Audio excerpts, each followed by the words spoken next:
A family is homeless after 227 rental applications. Let's have a look. Hello everyone, Florian.Heise here, and welcome to another episode of HeiseSays. Grab your stein of coffee. I want to have a look at this article from news.com.au and a bit of a talk about what's happening here with, well, the rental market in Australia. An Adelaide family is homeless after 227 applications for rental vacancies rejected in 16 months. Now, how can you get to this high a number of rejections and not change your strategy? That's the one question I'm putting out there. Because in an overheated market, you have to compete for property. I remember before we bought this place, we were looking for rentals. We were pregnant with our first baby, and I wanted a yard for them. We were living in Kangaroo Point, right next to Wellington Road, and we were, 4 lanes? 4 lanes of traffic next to the house. We didn't want to raise a kid in a house like that, just because we were concerned with the traffic. So we were looking around, and I saw these rentals. You'd rock up, and this was years ago, mind you, and they would be people already with applications in, already making offers before we even saw the property. And that's when I kind of said, okay, we've got to find somewhere to live. We've got to buy a place. I don't care. And that's one reason why there's a demand for property, because then you don't need to deal with all of this stuff. The little rental we have up the street where we're renting out right now, we offered them, I think, paid 6 months ahead. Just at the beginning, bam. You're not actually able to do that, I realize now. There's all these rules with regards to renting where they just limit the free market. They try and restrict it. Did the real estate agent care? Not at all. That's it. It's just easier than dealing with this stuff week to week. But, I mean, here you go. From a landlord's perspective, what are they going to prefer? Someone who's willing to pay all of the rent up front, or someone who's going to be paying it week to week? It's all about managing risk. And, well, it isn't unfair. So, an Adelaide family of 5 have been left homeless after 227 rental applications they made were rejected. On Monday, Hayden Coonan, 39, his partner Amy Kent, 34, and their 3 younger children spent their last day with a place to live. As of Tuesday, they were evicted from the property because it was deemed too unsafe to live in. The family had been searching for a new rental home for more than a year, almost as soon as they moved into their Moffat Vale home on October 2020 because of its state of disrepair. It wasn't long until we started having problems with the house. Gas was off, no hot water, burst water pipes, he told news.com.au. Amy also has an older daughter from another relationship who they wanted to accommodate. They wanted to find a new home with an extra bedroom so the teenager could live with them. Guys, so let's have a look at just some property prices. I'm going to go here to asking prices.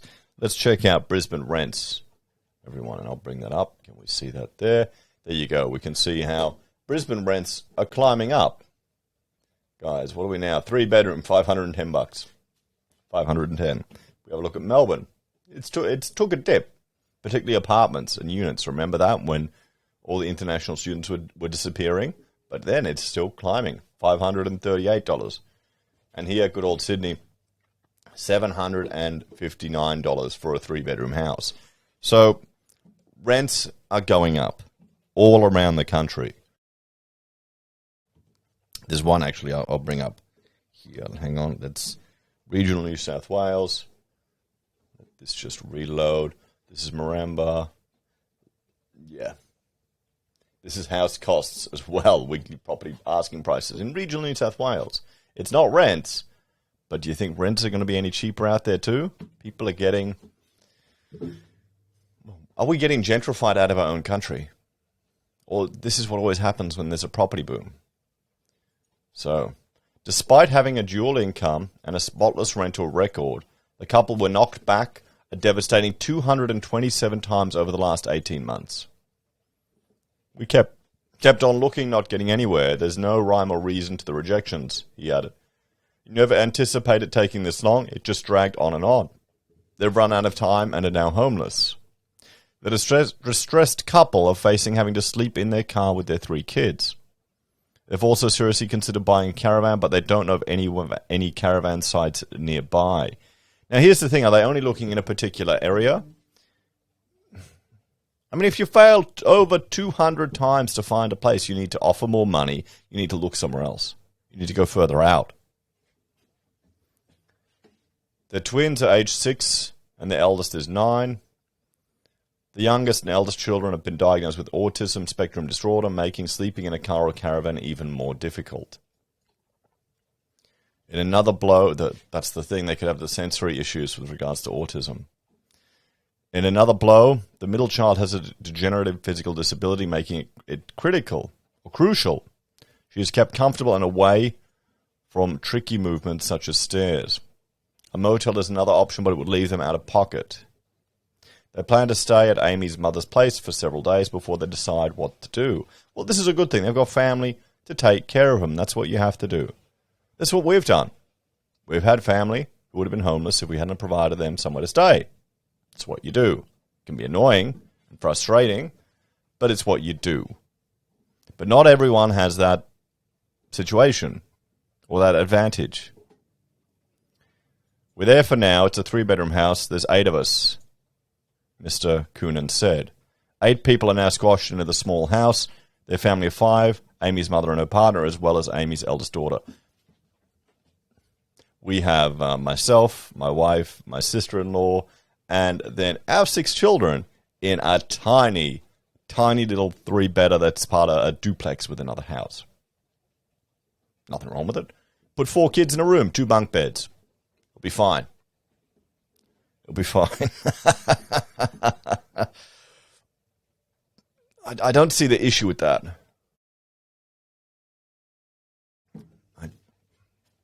Have we just become a little precious these days?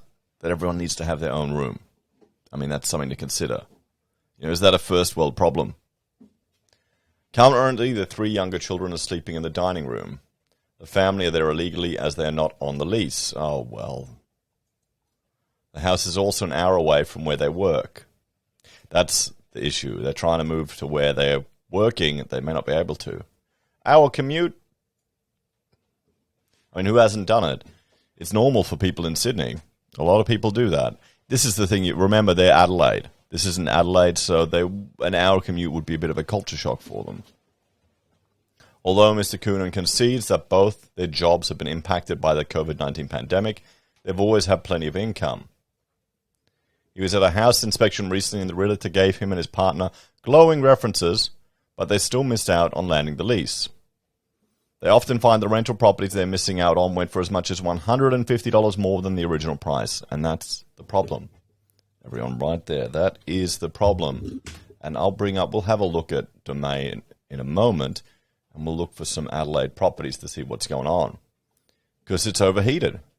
Try and imagine, we've been looking at this before in many other videos, northern sunny coast, or in the Sunshine Coast, north of Brisbane. Over in Western Australia there, just the demand for properties. I wonder how many investors want to keep the borders shut so those fly in, fly out workers have to stay over there to keep their rents nice and high. People will vote for certain parties because they, particularly the Greens, they'll vote for the Greens to limit development because it keeps their investment properties nice and juicy. So their properties being advertised for $380, which is in their price range, but eventually go for $480, he recalled. It comes as Adelaide finds itself in the grips of a rental crisis with thousands of people on emergency wait lists for subsidised housing. Well, then Adelaide needs to do something about that. They need to get more housing built, need to make more land available. This is the thing. These are planning issues. These are the not in my backyard crowd. This is the councils and the governments making it difficult for property to get developed. Everyone hates the developers, but you want to open up as much land, you want to create as much competition, you want to remove all the hurdles for people doing properties. We just had a look. Victoria, another development tax, another tax on property, and it's just down to 3 houses. So if you had 2 blocks and wanted to combine them to get 3 houses, boom, you'll be paying another tax. All of these things are impediments to getting more housing on the market. Maybe that's the whole plan, everyone. Maybe that's the actual intention, isn't it? We don't want a housing correction here in Australia. We don't want housing affordable. We need people kept in debt and slaving away at it. I mean, who wants their housing to lose value? Most people don't. Once you're bought in, you want it to keep going up. You want to feel like you're a financial genius buying at the right time and doubling your money. The latest data from Domain released last month shows the rent in Adelaide rose by 9.8% last year. According to the report, the average rental price went from $410 at the beginning of the year to $450 by year's end. It's sadly a phenomenon not limited to South Australia. Southeast Queensland is also in the throes of drastically decreasing rent affordability, as are other parts of regional Australia. Mr. Coonan and Ms. Kent have been placed on a high priority list for social housing. Housing SA can confirm it's assisting Mr. Coonan and Ms. Kent, and staff have spoken with them several times. Assistance has included rent advisory support, such as assistance with preparing information for rental applications. This is why you just want to own a house. Do not deal with any of this bullshit. You got a house, you got some problems with the house, gas issue, water issue, you get it sorted. But you got to get in there to do it. They're currently Category 1, the most urgent category in Housing SA. As of end of last year, there were 2,923 Category 1 applicants waiting for a South Australian home to live in. So let's jump over to Domain, everyone, and let's have a look at some houses. We'll go Adelaide, South Australia. Let's have a look, see what's going on there. Let's jump on the map view. Good old Adelaide. Now see this garden around here, the city? What's this street called? Is that called Boundary Road? It should be. No, Green Hill Road. Anyway, that's the range of a musket shot, everyone. That's the range of a musket shot. You know why? Good old Australian history. Okay, let's have a look here. Let's filter. What are we looking at? Houses. What are their prices? We'll go $400. We'll see the results. Ooh. 34 houses to rent. $330, one bedroom. Ooh, boy. What were they looking for? Not a one bedroom. We could have upped that, guys. Sorry. Let's go 3 bedrooms plus. 6 in Adelaide. 6. $380 to $400. And what they're saying is these things were going too high. I mean, you'll find in Adelaide you got the stone and then you got the brick at the edge. It's kind of backwards everywhere else. I mean, these houses are fine. They're a bit old, but there's nothing wrong with them. But there's nothing here, everyone. You're going to have to move further out. You're definitely if you're working in the city, you're going to have to go north. You're going to have to go south. Let's have a look here. What are we going at? Happy Valley, Mount Vale. Yeah, 360. There's no train line there. Where's the train line? Where's the train line? Yeah, there it is. Going down here, I guess. Along here, yeah, you could commute in. And if we go further inland, how far are we going? What about Mount Pleasant? There's not much here. We'll have to do this on another Friday night live stream, everyone, and go through property, finding rental in Adelaide. You're going to have to move further out. That's the thing. You're going to have to move further out and commute in. Is that an issue? Let's have a talk about this one, guys. Okay, as I said, housing, it's a political hot potato. I'm going to be very interested to see what happens in this coming election. What is going to be offered for housing? Sure, we've got ScoMo cutting hair. What's Albanese going to bring to the table to try and win votes for housing affordability? Will they have the guts to try and end negative gearing? There'll be a whole generation who built their entire wealth using that. I can't see them. I can't see it getting across the line. Or the way they... Remember when Shorten was trying to do it, they were all going to keep the benefits for themselves. All the generations that already had negative gearing were taking advantage of it. They were all going to keep it. They were just going to take it away from future generations. What needs to happen is we need to make it easier and cheaper for houses to be built. That's it. You need to reduce the not in my backyard, the power of people to dictate what's happening on properties. You need to allow for greater densification around the city, maybe splitting blocks, maybe smaller houses, maybe 300-meter blocks. Denser, the closer you get. And that's going to be tough in Adelaide because they love their heritage buildings. So it's going to increase the cost of living everywhere. And if you're not at the financial and economic level to be an inner city dweller because you can't afford it, you'll be pushed out.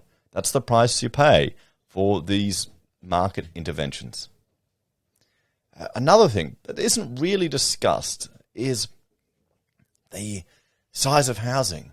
New houses. Look at all the spec homes. 4 bedrooms with a media room and full air conditioning throughout. All of these little perks. No one's ever building a 2-bedroom house because of all of the taxes and costs associated with building a property. It needs to be at a certain level so you can actually get a return on it. These builders aren't making a fortune on these houses, guys. You'd be shocked at how much some of the spec homes actually turn. It's nuts for the amount of responsibility and liability they take on. I was looking at doing spec type of homes as an architect designing them. The risk that you have to take on because you're dealing with a mum and dad client, it doesn't make sense with regards to the cost that they charge, that you can actually get away with it. I had a friend who focused on that aspect, and the only way she could get away with it was she would offshore all the work overseas, get the drafting done there, and then just tidy it up here in Australia. Maybe that's the strategy that you have to do. So what would my suggestions be? Reduce the power of the not in my backyard crowd. Reduce the headworks, council charges, increase density closer to the city so more people can split their blocks and get them in. Maybe even some 300-meter blocks, guys. I know you don't like them. I know people don't want to live in them, but some do. Some will. Or you got to move further out. That's just what has to happen. Or finally, you got to earn more money. And that's, as another video we looked at, that may be harder than people realize. Thanks for watching, guys. If you're a fan of the channel and want to help out, there are a few ways you can. You can join us on YouTube or Patreon, sign up for SelfWealth or Stake, use our affiliate links at Amazon, eBay, Independent Reserve, or AussieBroadband. And finally, you can buy our merch from our website. I want to point you towards this recent video about accounting firms offshoring work overseas. Maybe we're not going to get those pay rises the RBA are hoping for. Let me know your thoughts and opinions on that one in the comments down below. I'll see you next time. Bye for now.